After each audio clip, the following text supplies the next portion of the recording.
Ağlatandan yanı temi çağırıp şapağın alnı boyunlu muka çağı oyunlanın bağlının yürüp bugün bir gıydı varıp oyunlu muka kuşların hüvdeti kuymetli baktın enemin hüvdeti ulsudu baktın şeybağın at edip hüdürlen tuğdun hüdür şeyle til soğullu muka ayak beşli oynadın takarcak yerler misli balık kimin yüzdürün jarları Feyvin moncuğun yayladan kep derler İyyem bu bağlardan kovullu muka Akmayan süydüne yoğurlun alkın Duymadım duydurman alıptır erkin Ben erkinim inni dermin erkin Feyve baş vermecek doğullu muka Benim annem efrani ilişkiler Sahiliminin biden sorayan bu sorağına Türkistan'ın balıklı giysetinde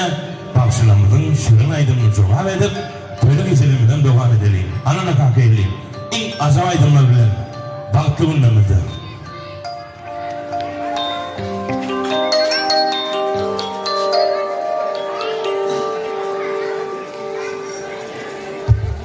Sağ ol.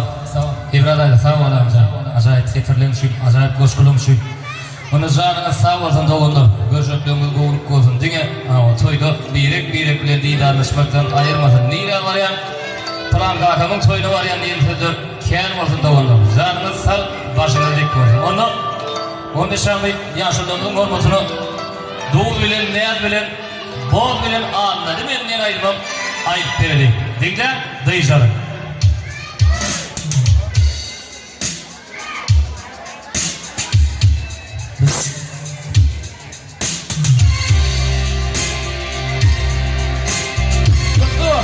Shut